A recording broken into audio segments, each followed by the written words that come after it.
Hello friend, मैं आपकी दोस्त कहानीकार सुधा सिंह आप सबका आपके अपने चैनल दिव्यांगम पर आप सबका स्वागत करती हूं और आशा करती हूं आप लोग स्वस्थ होंगे। तो फ्रेंड्स, अब तक आप लोगों ने भाभी का हृदय पिघला भाग 3 सुना कि किस तरह बुआ जो होती हैं वो बच्चों को पहले तो भाभी को साड़ी देती हैं, जिससे उनकी छोटी भाभी का हृदय थोड़ा थोड़ा पिघलने लगता है, उनकी तरफ आकर्षित होने लगता है।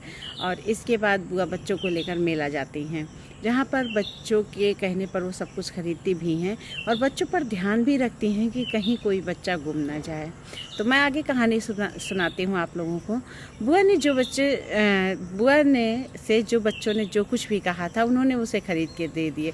किसी को गुब्बारा खरीद दी तो किसी को खिलौने खरीद दी, किसी को जलेबी की जिद थी तो उसको खरीद के दे दी, किसी ने चाउमीन खाया तो किसी ने चाट खाया, किसी ने फुल्की पानी खाई। बुआ ने सबको कुछ ना कुछ खरीद के दिया। सब बच्चे झूम रहे थे। बच्चों को खुश देखकर बुआ भी काफ़ी खुश थी। और फिर कुछ बच्चों ने कपड़े भी खरीदे। बुआ को पता था कि छुटकी भाभी को सोने का झुमका बहुत पसंद है, लेकिन गरीबी के चलते आज तक भाभी ने झुमका नहीं खरीदा था, लेकिन लेने की लालसा उनके मन में बनी हुई थी। बुआ सुनार के दुकान पर गई सारे बच्चों को लेकर, और बुआ दिल खोलकर खर्चा कर रही थी। सुनार की दुकान से दोनों भाभियों के लिए 2 सोने के झुमके खरीदे। सुंदर ढंग से डिजाइन की गई थी। जो संजू नहीं चाहती थी कि छुटकी भाभी मुंह फुलाए रहें। आज यह झुमका खराब रिश्ते को शायद खत्म कर दे और एक नए रिश्ते की शुरुआत कर दे। मेले में सब आ गए थे। मेले से सब घर आ गए थे। बच्चों का शोर मचा हुआ था। सभी बच्चे अपने अपने खिलौनों से खेल रहे थे। किसी का गुब्बारा फट गया तो भयंकर आवाज़ के साथ, और बच्चों में और शोर बढ़ गया था। कुछ जलेबी खा रहे थे। मस्ती का माहौल बना हुआ था। बुआ जब घर में रहती हैं तो काफ़ी मज़ा आता है बच्चों को घर में। संजू छुटकी भाभी के घर उसे झुमका देने चली गई। जैसे संजू भाभी के घर पहुंची, संजू को अचानक देखती ही भाभी भी थोड़ा सकपका सी गई। भाभी ने कुर्सी दिया। संजू कुर्सी पर गच से बैठ गई। संजू के लिए मीठा भाभी लाकर दी और हल्की मुस्कान भाभी के चेहरे पर थिरक गई थी। मंद मंद गति से संजू मुस्कुराते हुए भाभी को झुमका दे दी। भाभी, ये सोने का झुमका आपके लिए खरीदी थी, बहुत अच्छा लगेगा जब आप इसे पहनेंगी, संजू ने झुमका थमाते हुए कहा। भाभी झुमका को अपने लिए सुनकर ननद की इस भावना से एकदम भाभी शून्य लोक में पहुंचा दिया था उनको। जिस झुमके के लिए वो कई साल से सपना बना रखा था, लेकिन हालात से वो झुमके ने उनको दूर कर दिया था। ननद के लिए मेरे हृदय में जो अग्नि की ज्वाला धधक रही थी, उस अग्नि की ज्वाला को ननद के मेरे प्रति स्नेह से समर्पित झुमके ने अग्नि ज्वाला को बुझा दिया था। नंद रानी, माफ़ करना, आपका हृदय बहुत कोमल है।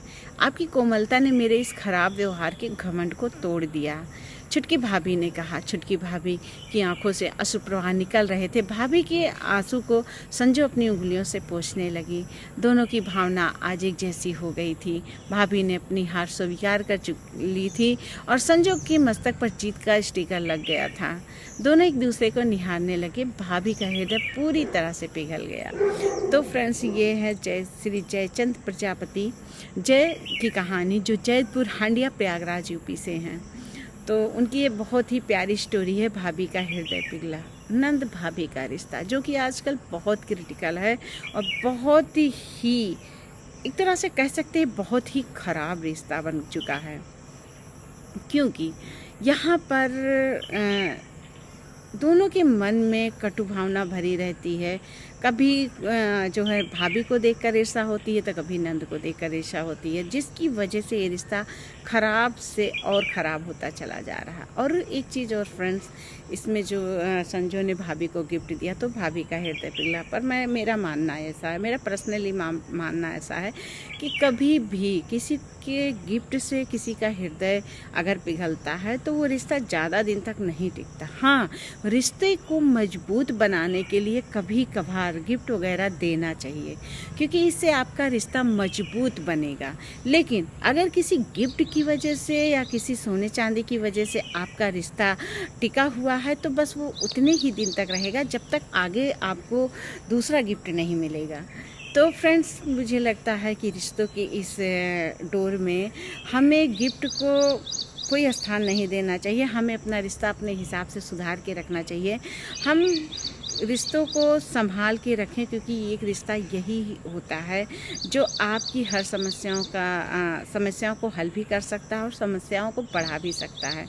कभी भी अगर नंद को ज़रूरत पड़ती है तो भाभी को खड़ा रहना चाहिए, और अगर भाभी को ज़रूरत पड़ती है किसी ऐसी समस्या से जूझने के लिए तो नंद को खड़ा रहना चाहिए। ये नहीं कि मैं उस घर की बेटी हूँ तो मैं क्यों भाभी की मदद करूँ या क्यों भाई की मदद करूँ, ये सब तो गलत चीज़ है।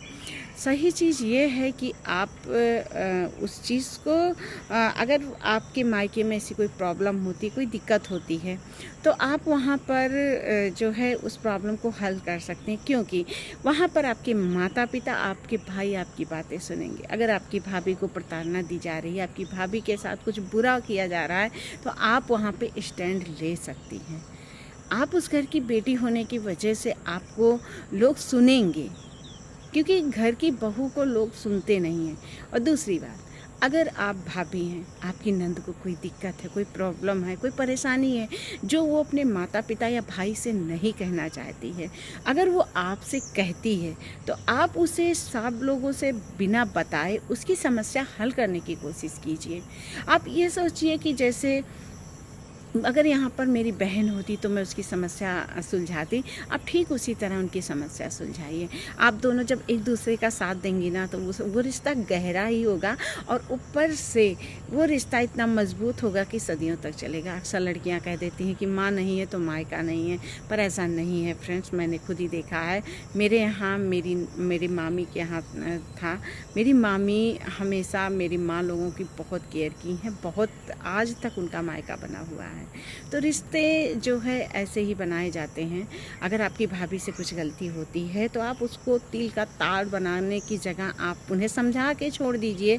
उनके समझ में आएगा तो ठीक है, नहीं समझ में आता तो उसको ताड़ मत बनाइए।